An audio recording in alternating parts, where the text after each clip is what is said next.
What is a movie ending that makes you cry, no matter how many times you've watched it before? Sixth Sense.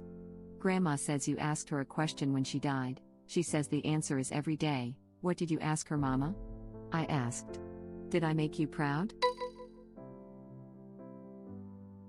This is weird one because it isn't a sad movie, but for me it's Mulan, after she presents her father with the sword of Shan Yu and the crest of the emperor. Her dad ignores them and says the greatest gift of all is having you for a daughter.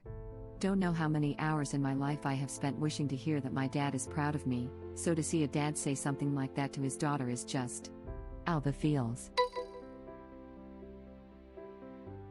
Homeward Bound. It was too far, he was just too old. The other scene is when they find the little girl in the woods and lead the family to her. Watching this as a parent to a similarly aged little girl gave me a whole new perspective on this, and I bawled my eyes out. What Dreams May Come. Akiru WDMC is a film about a man, Robin Williams, who dies and goes to heaven. His wife dies some time later and is sent to hell. He decides to find her. Ikiru is about a civil servant, Takashi Shimura, coming to terms with his own impending death, then accounts of his life at the funeral. Coco. My grandfather had dementia and couldn't remember me the last time he saw me, but showed me the house of my grandparents where I basically grew up and like I was a visitor. I miss him so much. Mio Papa. I lost my tata to Alzheimer's a while back, but I can't control the tears when I think about our last interactions. Before he stopped being able to speak, he would always say, "How are you, Becky? How's your dad? How's school? I love you, Mija." And a few minutes later start the loop over again. It broke my heart in so many ways. The movie Coco tore me apart the first time I watched it. Lol. Edit. These replies are making me cry before work. I'm so sorry for everyone here who has lost a loved one to the cruelty of Alzheimer's and dementia. My heart and prayers go out to you. And lots of hugs. Edit too. Thank you for the reward. All dogs go to heaven. I think I might even cry more the older I get. He can't see without his glasses and I sob. Ada, the name of the movie is My Girl, 1991. I was 9 to 10 when this movie came out. The trailers made it look like a fun family movie. Then the kid dies and that funeral scene. Goddamn, that was rough. WALL-E. The way it zooms out with the a whole lifelong every damn time. Don't understand how the love story in WALL-E gets to me more than any other movie. When Eve thinks WALL-E explodes, WALL-E getting crushed and Eve screaming, and of course when he loses his memory. Damn, two robots love story gets to me. It's that WALL-E spent his whole life alone before meeting Eve, and meeting her opened up this whole new world full of brand new experiences and feelings for him. Same with Eve. She never considered anything could be more important than her job until she met him. It's such a perfect representation of love. Meeting the one you truly love does change your entire world like that.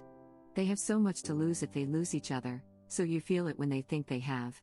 And that he just wants to be close to her and hold her hand. It's so innocent and beautiful. Gets me right in the feels. Meet the Robinsons. That end song Little Wonders by Rob Thomas brings me to tears. A criminally underrated movie and a childhood favorite. Shame it came out during Disney's weird period so no one remembers it. I have a big head and little arms. I'm just not sure how well this plan was thought through. Crap, I thought I was the only one. Such an underrated movie. Fox and the Hound.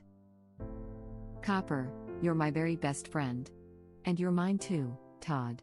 And we'll always be friends forever. Won't we? Yeah, forever.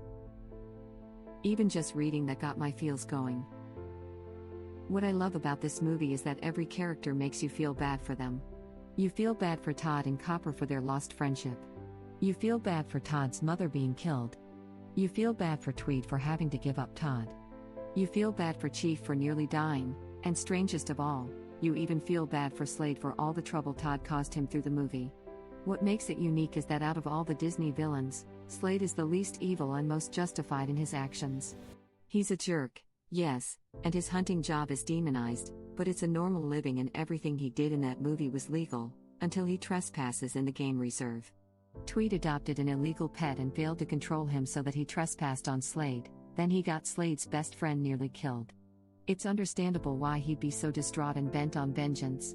Even when he has a chance to kill Todd, he chooses not to, and instead goes back to a more friendly relationship with Tweed. They took a villain that they had every right to make evil and give a nasty death scene, and instead made him a sympathetic, human character. In my opinion, this is the best Disney Dark Age movie because of this.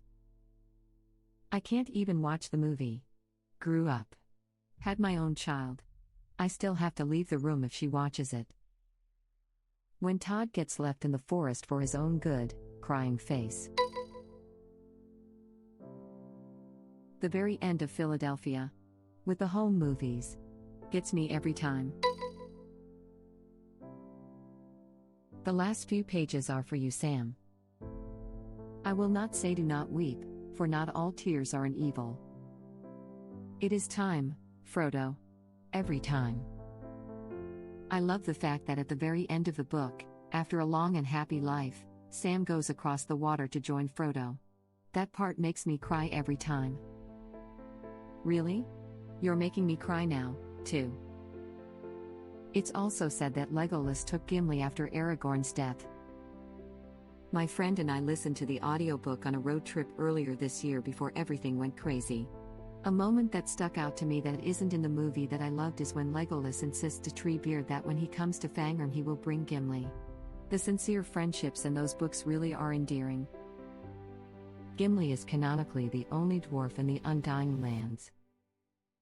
My friends, you bow to no one gets me every damn time. You got me tearing up just thinking about it. Watched the series again the other day. Don't forget, I can't carry it for you, but I can carry you. This plus Theoden's speech at Pelennor Fields. The last 15 to 20 minutes of Return of the King always makes me sob like a baby.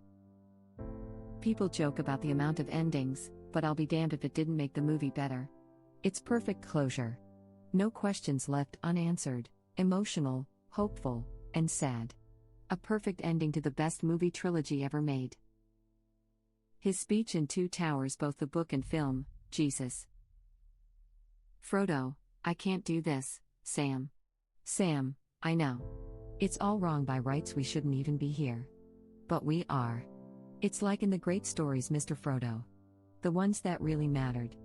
Full of darkness and danger they were, and sometimes you didn't want to know the end. Because how could the end be happy? How could the world go back to the way it was when so much bad happened? But in the end, it's only a passing thing, this shadow. Sam, even darkness must pass. A new day will come. And when the sun shines, it will shine out the clearer. Those were the stories that stayed with you. That meant something. Even if you were too small to understand why. But I think, Mr. Frodo, I do understand. I know now.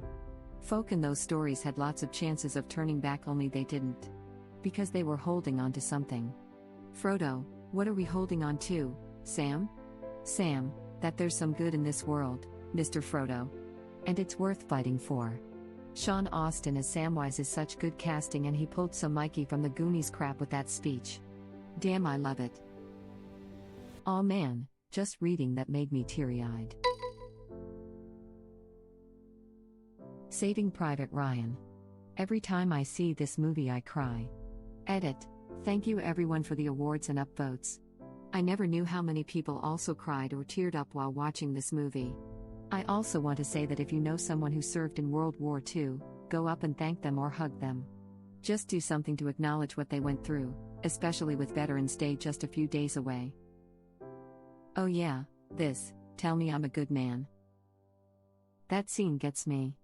I'm usually on the verge of tears, and then when he turns and asks his wife that question, I lose it. He asks her so hard. You know what I mean? All that misery to save him, and did he honor them? He really needs to know. Tell me I've lived a good life? Everyone sounds like they have been emotionally abused by Pixar. I'm 36 years old and Pixar still F's me up every time. I remember that light-hearted movie about toys with the incredible computer graphics. Those were the good old days, when I was young and innocent. I used to think the beginning of Up was overhyped in terms of sad factor, but ever since I've actually properly fallen in love with someone, oh man, that crap hits different and entirely too hard. I watched Up shortly after being told I would never be able to have children. The beginning of that movie destroyed me the first time I watched it. I just remember my then husband and I looking at each other with tears streaming down our faces. Thankfully, doctors aren't always right and I have 2 minions running around my house now. But I still cry every time I watch Up because I feel the beginning of that movie. Edit. Thank you for the awards. I didn't expect such a response. Hugs to all those that understand the struggle, and those that support couples experiencing infertility. It's a hard journey. Even Toy Story 2 has that Sarah McLachlan song. I cry every time. Allegedly, Tim Allen and Tom Hanks both sobbed while watching that the first time. I don't know why, but every time I watch the ending to Forrest Gump I burst into tears. For me it's when he finds out about his son and says, is he smart, or is he? I cry every single time. He was so self-aware. Oh my God, that film. It's so true. Duller people oftentimes know it. I had a friend during my stoner years who, by his own admission, wouldn't smoke with me because he was already dumb enough. Didn't stop him from being one of the funniest mother effers alive though.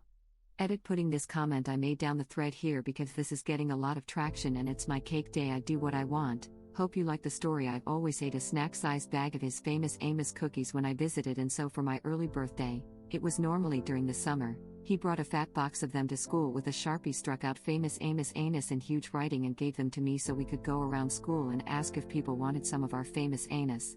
Needless to say, the box was empty by the end of the day. I was friends with a really good, hilarious kid with fetal alcohol syndrome that had to take special education classes, and he was very self-aware. I was waiting to see Forrest Gump. For me, I'm not a smart man, but I know what love is. Side note, read both the books because I love the movie. They're very different, but I love the books. They're quite the adventure. Jumping in to say, Bubba was supposed to be a fishing boat captain, but instead, he died right there by that river in Vietnam. I truly cannot with that line. For me it's when he is talking to Jenny's grave and he's so smart, Jenny, crying face. Hachi, A Dog's Tale. I bawl from about halfway until the end. I teared up a bit watching that Futurama episode that parodies it. Big Fish don't want to spoil it too much, but when everyone from the Dad's Tales show up at the end gets me every time. I cried so hard in the theater during that ending that I accidentally stayed through the credits till the lights came on for the cleanup crew. I was embarrassed but still sobbing, so I hid in the bathroom for another 20 minutes just trying to get a grip on my emotions enough to go outside and meet back up with my friends. Thankfully they were waiting patiently by the car and didn't tease me too much. It's so weird when you have that kind of reaction. You're like, wow, I must have really been holding in a lot of stuff. Second time I've seen this movie mentioned today. With all that's going on, I guess I just have to go watch it now. Damn, that movie reduces me to ugly crying every time. Also, the time seems to stand still scene hits me on a personal level. Life is beautiful. The horror and brutality through the whole movie leaves me feeling cold, numb, and depressed. Then the boy cries out mama. At the very, very end, and the joy that mother must feel to find her child after all that brings all the buried emotions back up, and out comes a fountain of tears. Absolutely. When the little boy watches from his hiding spot and Dad does the goofy march. Oh man. I recently watched it with my teenage daughter and I started crying at the very beginning. She couldn't work out why I was so worked up about a comedy. By the end she was howling along with me. About time. Edit. Thanks for the awards. This movie makes me weep every time, without fail. I wish everyone had a father like Bill Nye's character in this film. Edit. Thank you for the award. So kind. He's an amazing father. He's not the best one, but he'll go and spend time with his son, and that's really all that matters. Rachel McAdam needs to make another film to complete the time-traveling romance trilogy. Edit. She has made 3 time-travel romance films: The Time Traveler's Wife, Midnight in Paris, and About Time. If you've lost your dad, buckle up, this one can be quite the emotional roller coaster. I don't think that's a spoiler. I don't cry at movies often, but this one got me really good. Tim, oh look. I've forgotten this. Jimmy Fontana, Il Mondo. Dad, greatest record ever recorded by an Italian who looks like he's got a dead badger on his head. Thank you for watching. If you like our videos, please like them on YouTube. And share them with your friends. Please subscribe to be the first to know about Red Rabbit Reader's new videos. We welcome your comments below. Another of our videos will begin shortly.